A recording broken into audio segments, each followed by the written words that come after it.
Good morning, afternoon, evening. I can see a few known faces, a few not known faces. Good to see everybody here with us today. Dialing in from across many locations.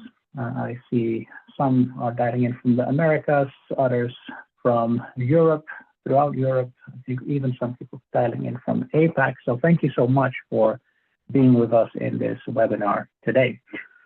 What do we have in store for you for the coming, give or take, 1 hour? As the host, you could call it, for today's journey, my name is Echter Schram. I'm the Group CEO at The Culture Factor. And in the next slide, we'll show you the overview of the couple of topics we're going to talk about before we get into our panel discussion. We're first going to walk you through what are some of the key findings in our latest research report that collected data from the last couple of years specific to the topic of safety and culture. We're then going to dive a little bit deeper into the connection with particular focus on psychological safety and culture. And then the most interesting part, perhaps, from today is the panel discussion, where we have 3 experts share their reflection in terms of how have they experienced this relationship in their day-to-day work, whether that be in aviation, in manufacturing, or in transport or nuclear safety. But more about the panel when we get there in about 20 minutes from now. You have the option to add questions as we go in the Zoom chat, and we will try to answer these questions by the time we get to the Q&A session towards the end of today's session. The session is being recorded, and the recording will also be shared with you post-rendering by Zoom. Now, before we move forward, what do we have to say as the Culture Factor Group on the topic of culture? Well, let's put it this way. Over the last 40 plus years, we've serviced over 5,000 organizations that deal with culture, many of which are specifically connected to this topic of safety and culture. But what is culture? Let's start with the definition of how do we actually reflect on culture. We call culture the programming of the mind. And this is an important definition because if we add an additional element to it, which distinguishes one group from another group. And already in this comparison between groups, we can start seeing how different cultures relate differently to the word safety. Why is it important? Obviously, you think it is important because that is why you're with us today. But some statistics. Culture being ignored can lead to obvious safety risks. But besides safety risks, other feelings and findings that come out when ignoring culture are related to people misunderstanding each other, frustrations creeping up, project delays of sometimes even 6 to 12 months, all because of thinking one speaks the same language and then finding out it's not perhaps quite the case. It can lead to an increase in motivational lack, an increase in sickness. And if you think about marketing, and this includes internal marketing, such as communication regarding safety, misunderstanding how culture influences communication can contribute to strong negative sentiments at its best and actual serious accidents at its worst. So, to summarize, how are culture and safety connected? Our observation is that it is all about not systems being in place or not necessarily policies being in place, but having a culture where people can address behaviors they see as not being safe, potential risks people can address. They are clear how to address them, where to address them, when to address them, and to whom to address them to. The more safety critical an industry becomes, the more people will, in their gut, by experience, feel when something feels off. Their stomach tells them something. But that's enough to notice things. Do companies, organizations, then have the structures in place, the culture in place to do something rational with that emotional gut feeling? That is what we're going to focus on in the following couple of slides. Moving forward, when we talk about psychological safety, we talk about, do people feel safe enough to address and vocalize that gut feeling?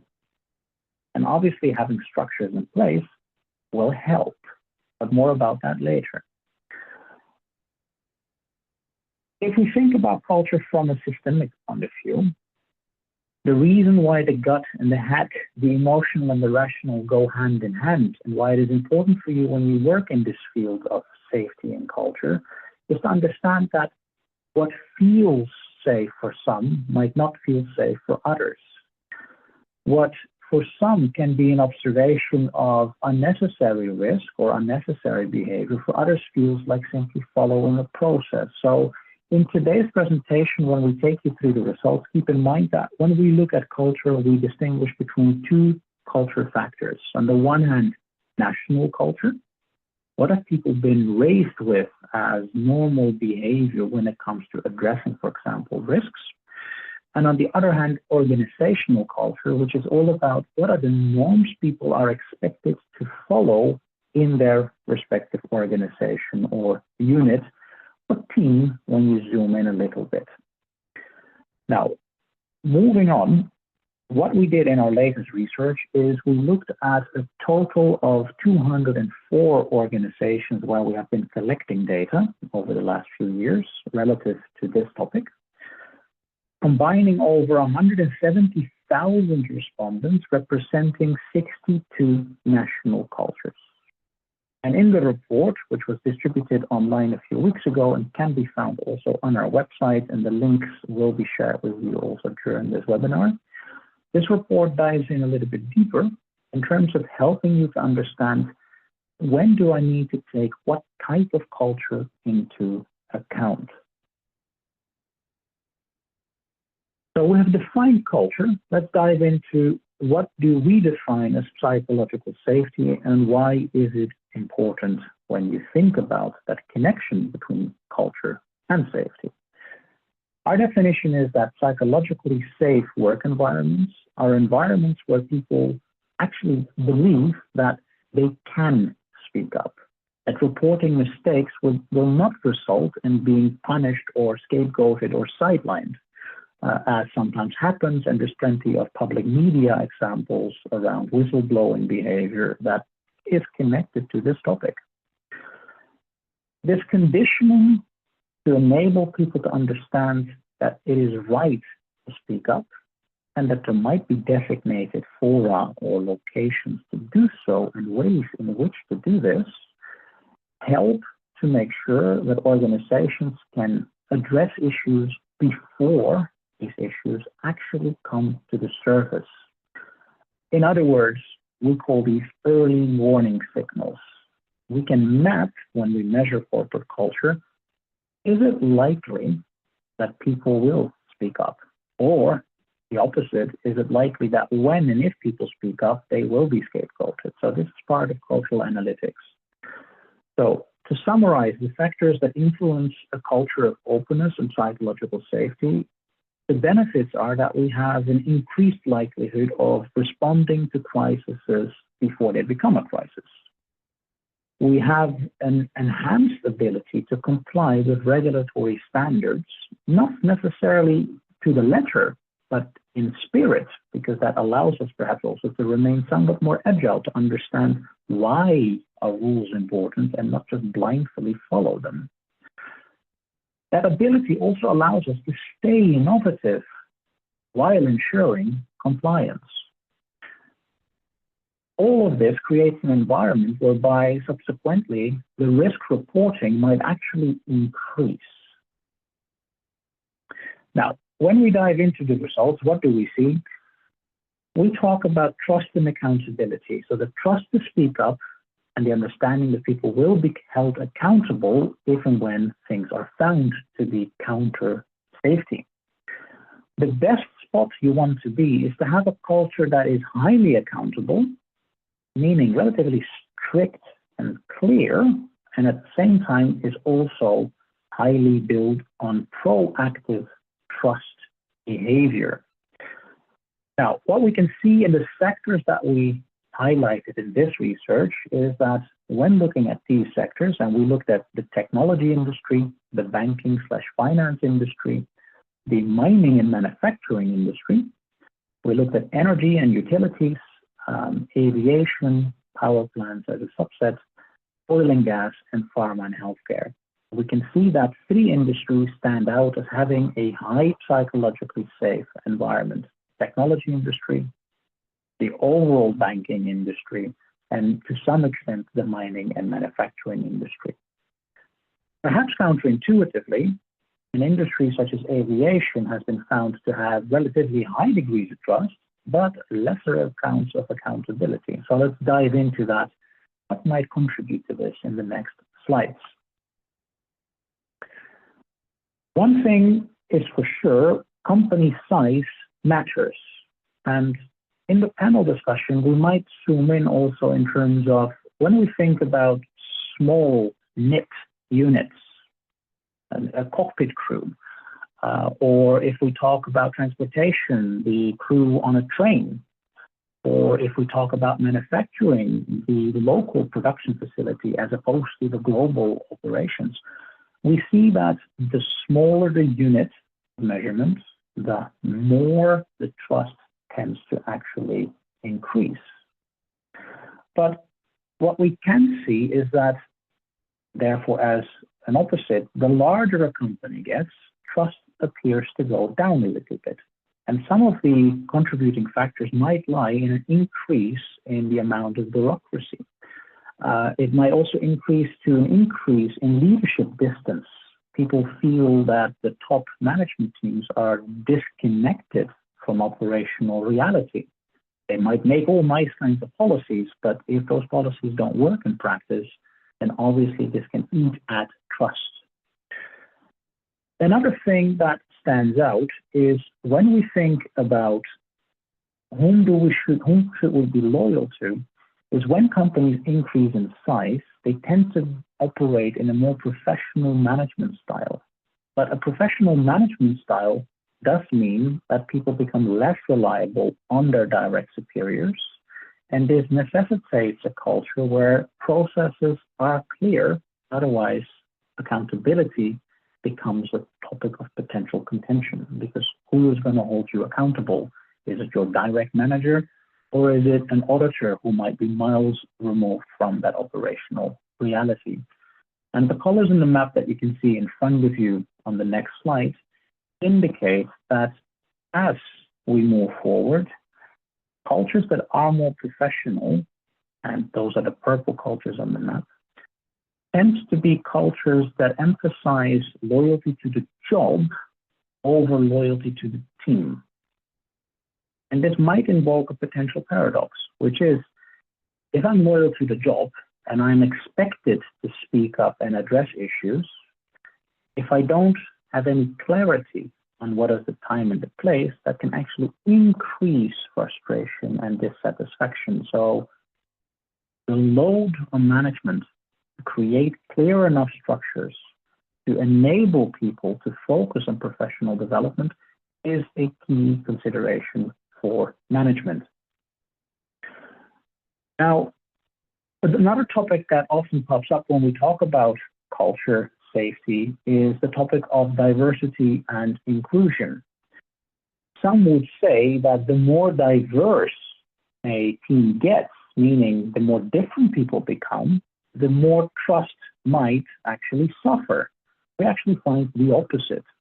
We actually see that overall levels of psychological safety increase as organizations become more professional. And you can see this in particular in the technology industry, the Reddit or red slash kind of reddish color.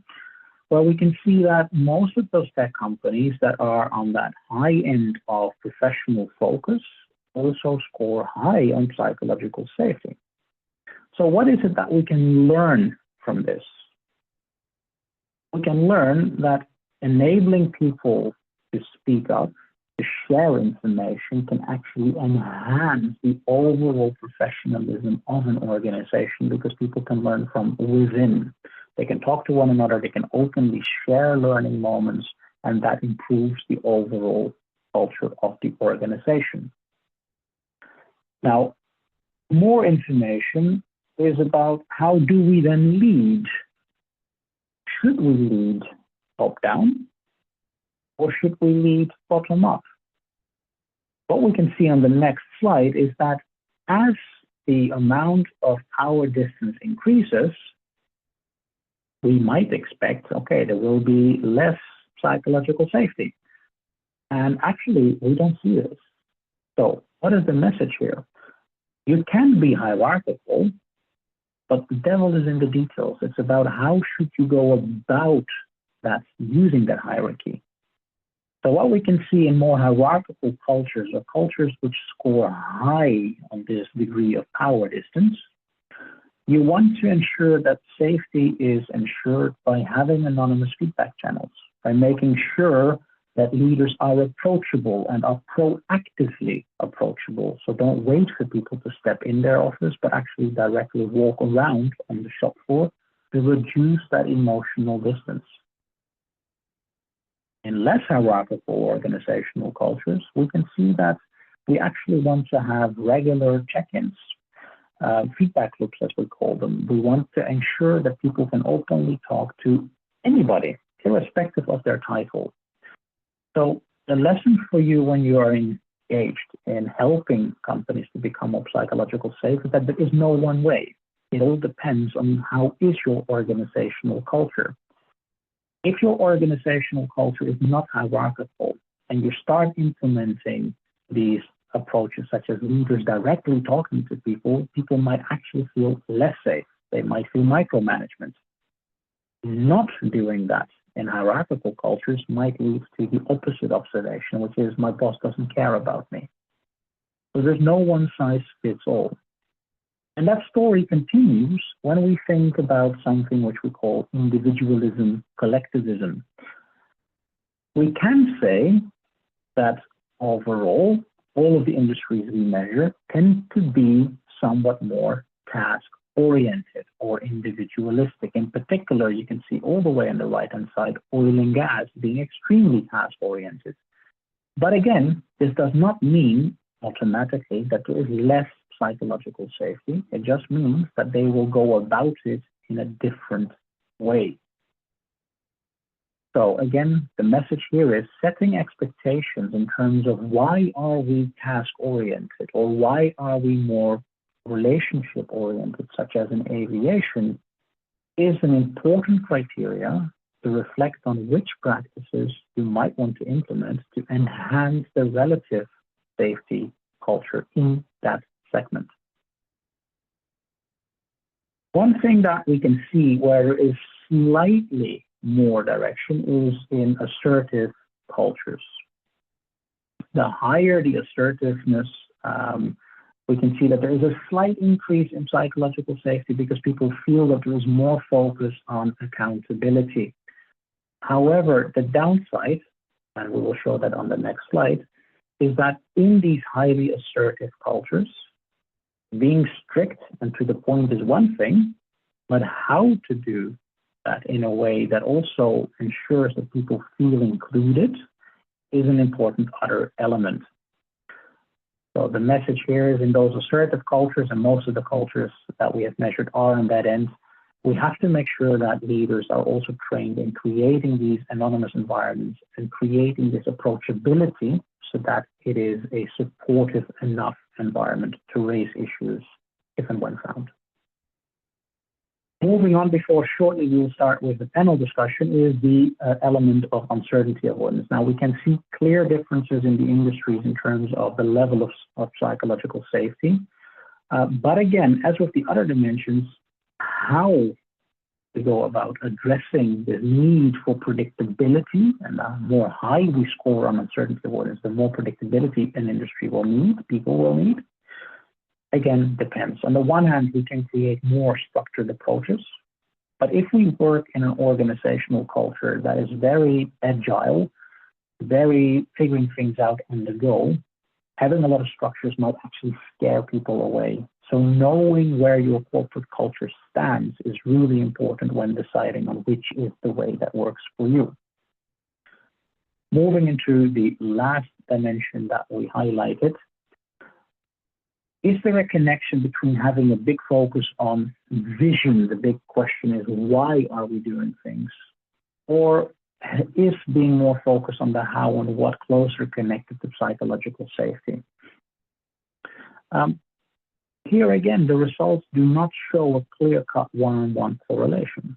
What we can say is that if you want to increase psychological safety in more action-oriented, short-term, fast-paced environments, such as the tech world, you want to make sure that you have designated time to talk about things. Otherwise, people will be too busy being busy, and there's no space to talk about potential areas of improvement or potential risk areas. Typically, that space would only be created when something actually has happened. But I think we can all agree it is better to prevent than to fix. So where does this leave us with all of this data if we think about the key recommendations? Number one, make sure that your actual way of working aligns with the way you need to work, which is decided by the strategy that you have. The second is balance the amount of control you exercise with the amount of space or flexibility you give people. In other words, have clear enough structures and protocols ready, especially in higher uncertainty avoidance environments, but do make sure you book the moments, the time, so to say, for people to share information. Because if that time isn't there, it sends a symbol that here we don't talk about stuff. The third recommendation is actively, so not passively, but by actively talking about it at a leadership level, promote the importance of psychological safety. Create that culture of accountability and trust by openly talking about things. Again, our lesson is for all of our customers, the things you say that are important will only be seen as important when you openly talk about them and create time for them. The fourth element is all about reduce the amount of power distance that you have inside an organization, because if you do not do this, you risk that the power holders become the obstacle, the so-called bottleneck of information. It creates an environment where all roads lead to the proverbial Rome, and that means information might be pulled but not openly shared, and this reduces the amount of knowledge that an organization can develop. This also feeds into the next element, which is encourage professionalism. By institutionalizing behavior, creating clear protocols, creating clear ways of working, structures, information structures, you can reduce the amount of anxiety people feel. But don't overdo it on that structure. Allow also some space for open feedback. Not everything can be structured. Now you might wonder, how then do we do this? Well, you can create regular anonymous feedback check-ins, pulses, and then highlight the results on a timely basis. And timely can mean once a month you talk about what has come up, once a quarter. That is perhaps dependent on the organizational context in which you work. The last thing is, all of this requires a long-term attitude. You want to make sure that your way of working builds knowledge, shares knowledge in a way that prevents incidents and accidents from occurring, as opposed to fixing things along the way all the time, because that is a culture of forest fires, and typically those are not very well containable. On that note, that leaves us in the more important part of today, which is the panel discussion. And what we would like to do is shortly ask each panelist to introduce themselves. And then we have a couple of questions prepared for the panelists. And after that, it is open Q&A in the Zoom chats. So I'll start with asking Teemu to introduce himself, then Alison, and then Anna. Teemu, the floor is yours. Okay, so my name is Teemu Reiman, and I work as at the moment as a safety culture consultant in my own company, Lilikoi. I have experience from both kind of a research side, from nuclear, aviation, maritime, mining, healthcare, many domains, but nuclear may be the most. And then also from working in the industry, in the nuclear domain for a couple of years. And now, as I said, I'm doing both research and consultancy with my own company. Wonderful. Thank you, Teemu. Alison. Okay. I'm Alison Kukel. I'm a human factor specialist, predominantly in aviation. I've been in aviation for 18 years, and I'm really focused also not just on the safety element, but also on culture and leadership and training in general, not just in the cockpit and the cabin crew, but also beyond. And I'm happy to be here today as well. Wonderful. Thank you so much, Alison. Anna. Good. Hi, everybody. Thank you, Egbert, also for having me here. I'm Anna Mamai-Gassner. I've been working in different areas. However, the last 11 years, I've been working with Alpla. We are a global manufacturing company who are producing packaging solutions, and we are doing this in more than 45 countries, I guess. So we have more than 180 sites, and I'm responsible at the moment for organizational development and change management. And before, I was responsible for introduction of processes and process management to the whole organization. Wonderful. So we have three very experienced panelists from an array of different industries. And before we open up the Q&A with questions that have already started coming in, I would like to ask Anna the first question, and I'll ask Teemu and Alison to comment on it. After that, Alison and then Teemu before we open up public. Anna, you now work in an organization which you just mentioned, I believe 180 sites, so really, really massive. If you think about one of the things that we showed, which is the difference between small and large organizations, what do you see are the risks and the benefits of process rigidity in the larger organizations versus the agility and the entrepreneurship that smaller firms might have when it comes to safety culture? What are some of the differences and or risk benefits that you see? Well, what I see in our organization, definitely I can confirm the results. We are a family company. We've been celebrating we will celebrate our 70th birthday this year. And we really feel the change in the organization over the generations. Now we have third generation for 4 years. And the more we grow, the more we see the more structured approach, more accountability in the organization. However, we do feel that psychological safety is suffering a bit, even if trust is one of our core values also as a family company. And I think we have quite a lot of trust, but seems like it makes a difference and people do see the difference. And in terms of agility and structures, we see similar things. So we are becoming more structured.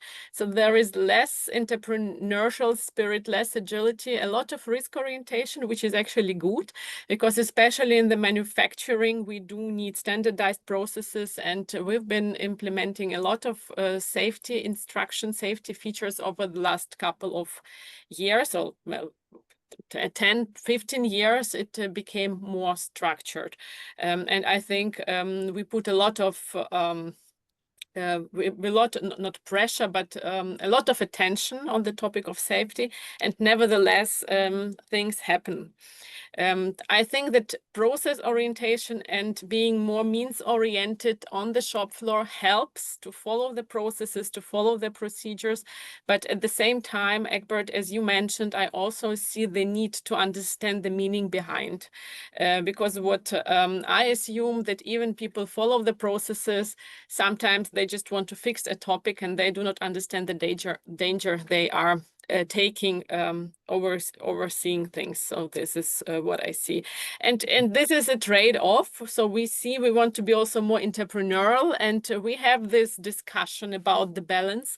Should we be more safety oriented, or should we take the risk? Who is allowed to take the risk? And I think this needs to be balanced very carefully in the organization, especially in the manufacturing environment, because we can maybe afford more risk in sales or innovation processes, but not necessarily on the shop floor where people really can get an injury.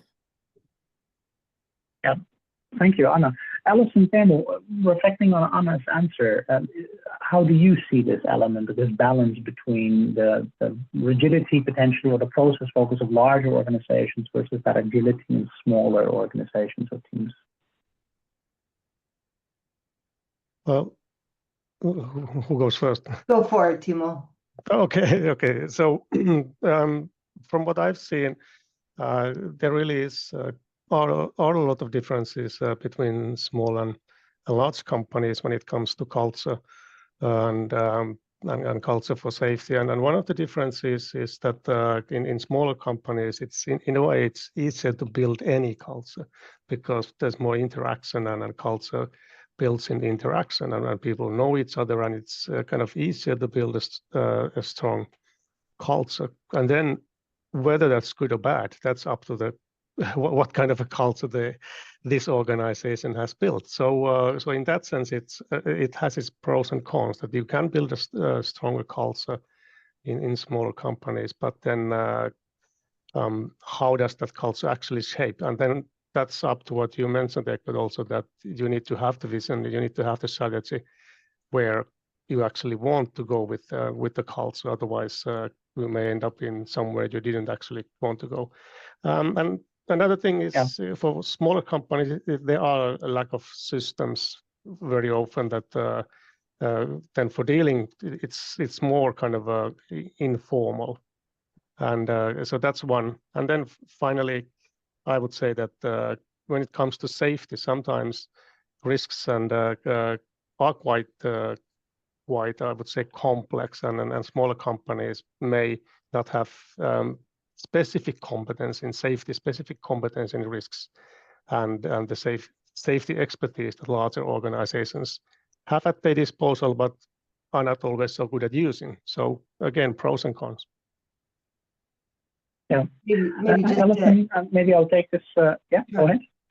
The one thing I would just add is this, this positive conflict that can exist between where you can shift the risk into a different part of the organization where, the optimization teams or the sales teams can really challenge, but you keep the safety focus where you really need to. And I think there is always that challenge with growth of, do you take that leap and are you the cowboy or the cowgirl, or are you saying, we really need to make sure that our workers are safe, the conditions are safe. So I think, just finding that tension, like Anna was speaking about, it's difficult, but I think that's the success factor when you're in a growth mode. Yeah. And Alison, if I continue with you to kind of sharpen the question a little bit, you work in a very safety critical industry, aviation. And then there's of course narrative that in aviation, everybody has their checklists, compliance frameworks to make sure that, okay, we follow the steps in order to be safe. Now, when I am leading an airliner, I might not have that much risk in my work, but when I'm in that cockpit crew, I might need to really rely on my fellow cockpit crew members to deal with whatever is thrown our way. In your experience, in terms of ensuring psychological safety in small mobile teams, like the cockpit crews that have to kind of hit the ground running all the time.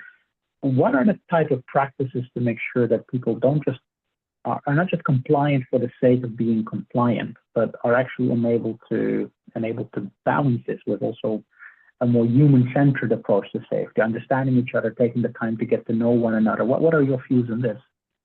Well, I think, let's say from the bird's eye or the cockpit view, the first one is the organizational safety. So how does the organization live and breathe how people should treat each other, how things should unfold within the cockpit? So I think that part will then kind of ripple all the way through.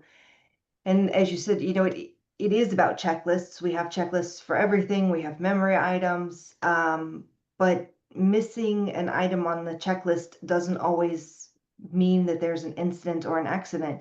It can be a miscommunication. It can be not having the ability to speak up. So I think two things really come to mind in terms of creating that just culture within your whole organization, so that when you have a cockpit crew coming together, that both the pilot in command and the first officer feels that they're safe, that they can bring up a topic, they can talk about, I'm fit to fly, I'm 98%, I had a fight with my partner on the way to work and my stress level is quite high. Having the ability to have that conversation and to have that psychological safety within that environment.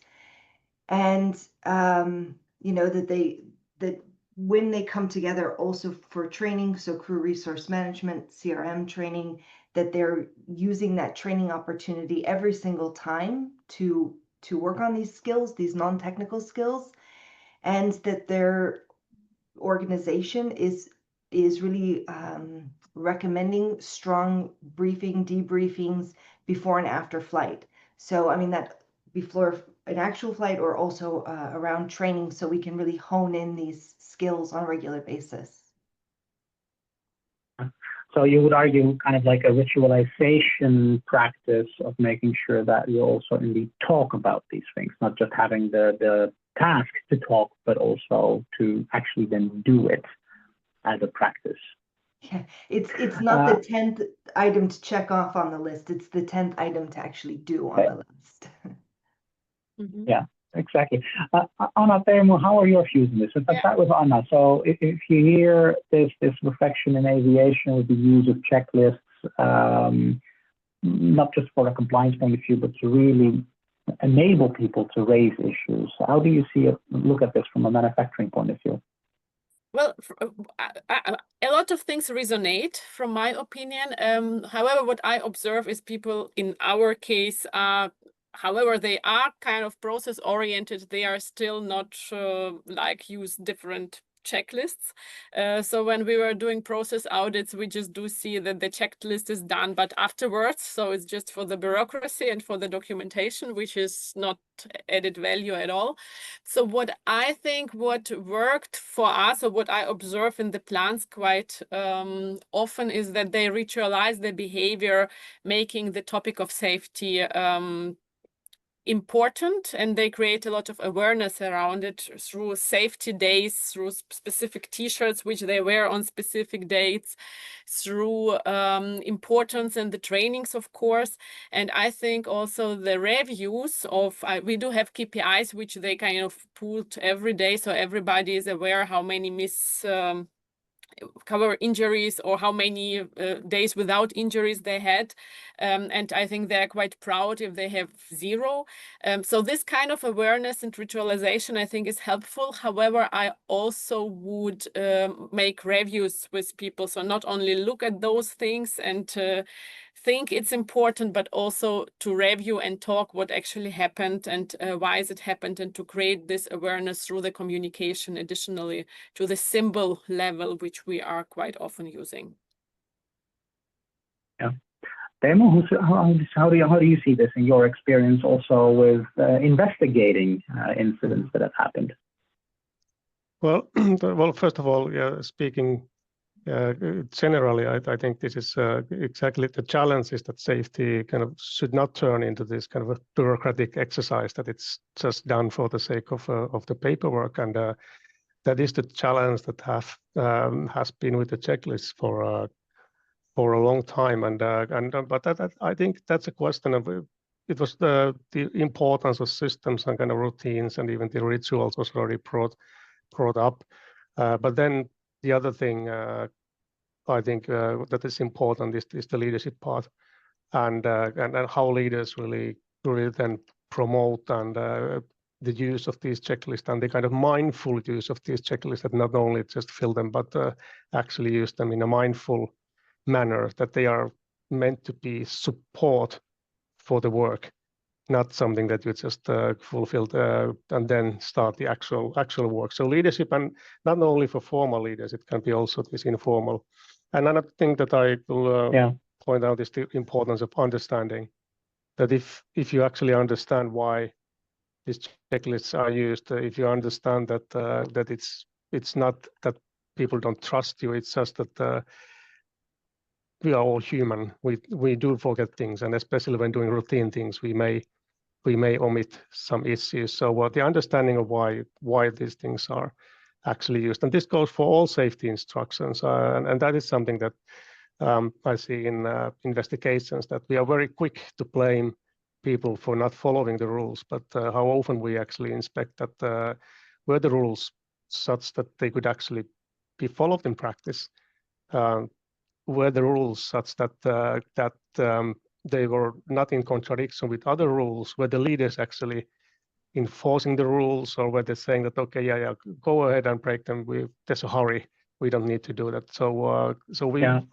tend to focus on this kind of structural aspect when we investigate, when we should look at the culture leadership more.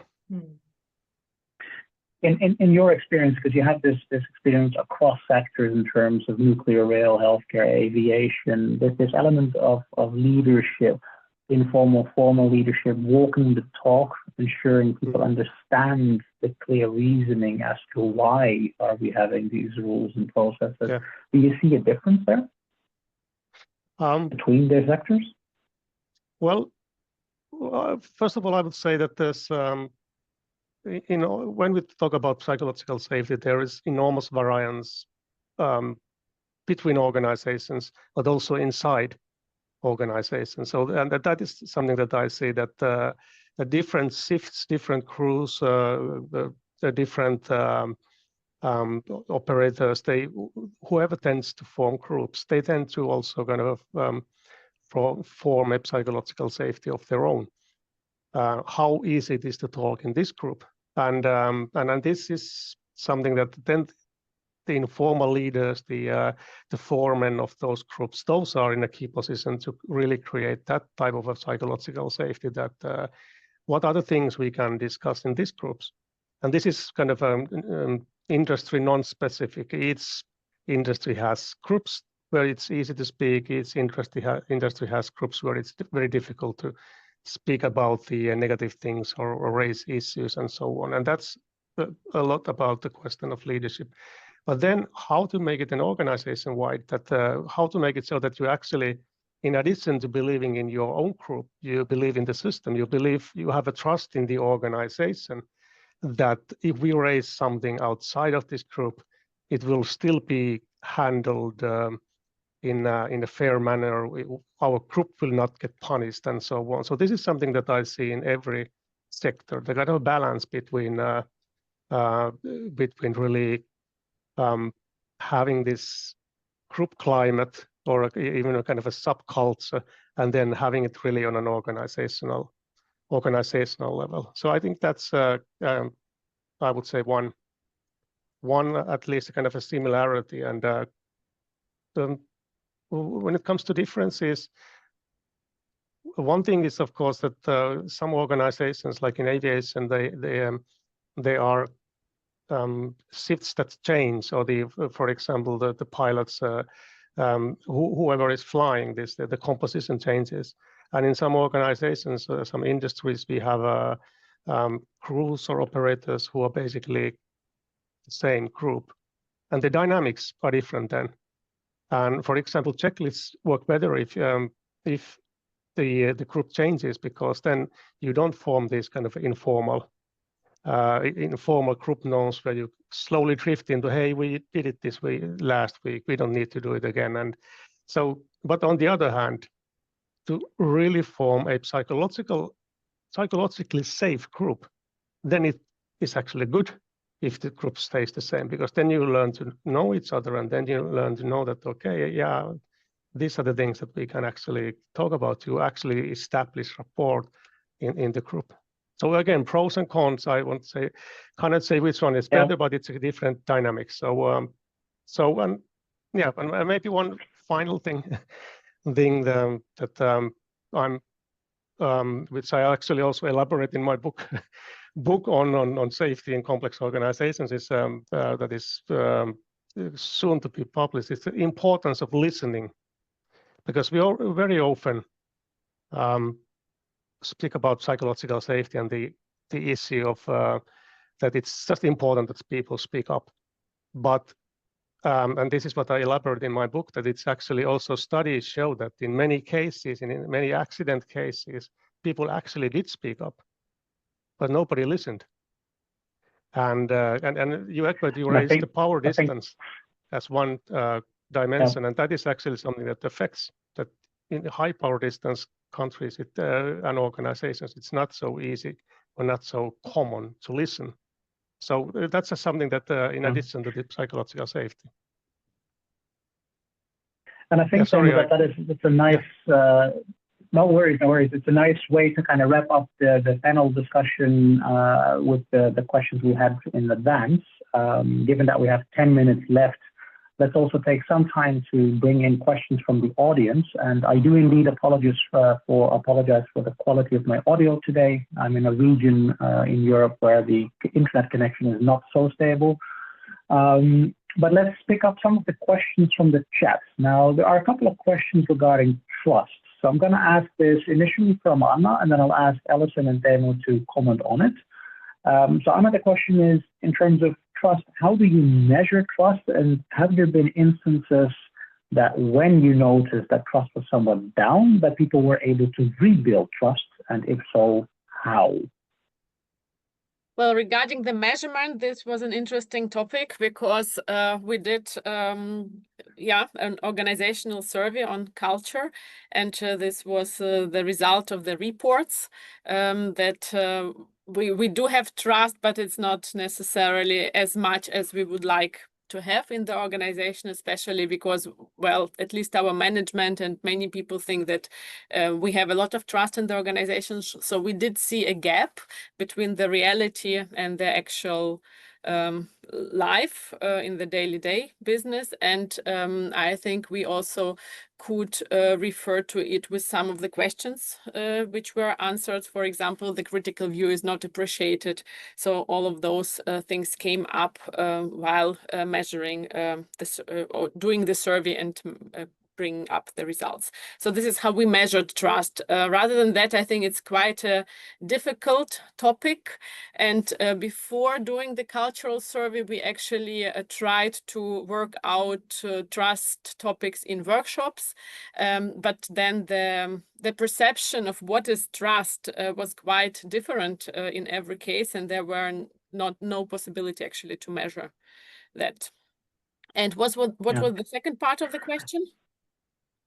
The second part is that when there have been occasions where you measured, or the analysis that we did showed that there is lesser trust, have there been scenarios where you have seen that people have been able to build trust or rebuild trust? And if so, what were some of the observations?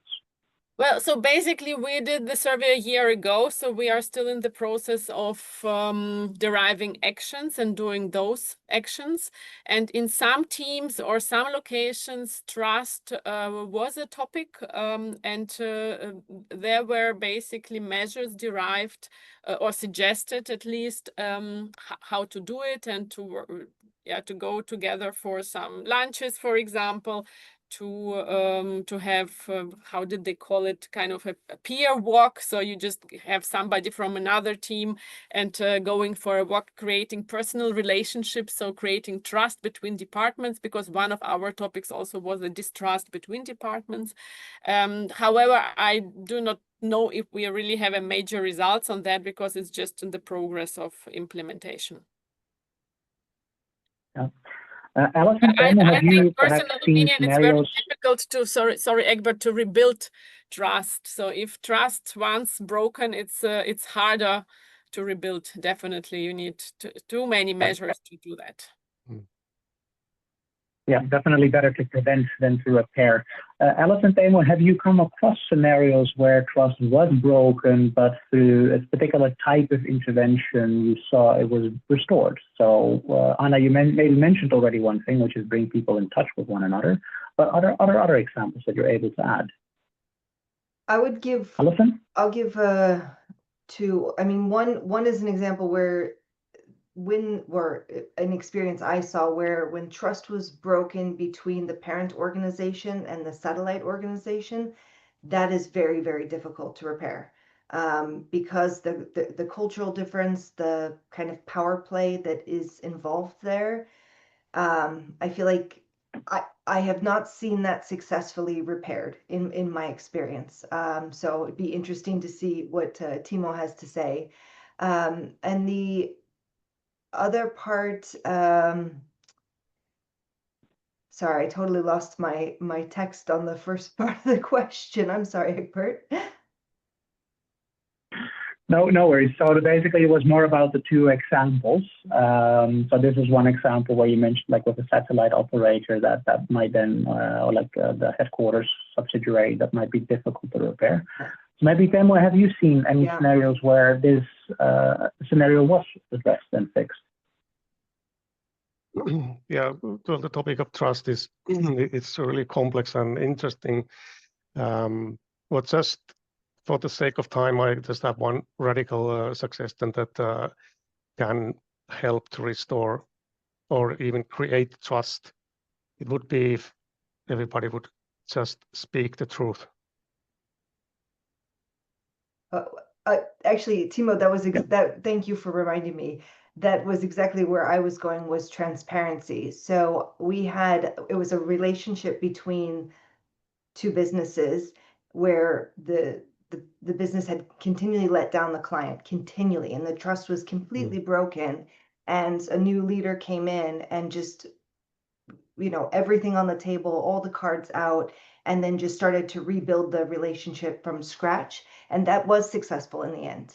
It took time and it took consistency. So not just doing it once or twice. I mean, this was doing this for 18 months to repair, the relationship. So thank you for the reminder, Timo. Thanks. And so communication. I think maybe building on that example. So we have one case scenario of a Nordic subsidiary of an American organization that was about to close the whole operations because of a lack of trust. And with the Nordic operations, we dove into the results of their analysis and actually found that they consistently were talking about it's us versus them. And this discussion that they separated themselves away from the mother company actually increased the trust, decreased the trust, increased the emotional distance. And it kind of came to the Nordic leadership not taking ownership, not addressing issues, and creating an artificial barrier. So sometimes it's also, in our experience, a reflection that leadership really needs to be thinking that your job is to help execute the strategy. And when you talk about us versus them, you are creating a split, which is obviously not helpful when you want to maintain trust. I think that's very important. Okay, yeah, go ahead. Go ahead, Tim. Yeah, I think it's important. There's a little bit of a lag. Okay, yeah. Us versus them.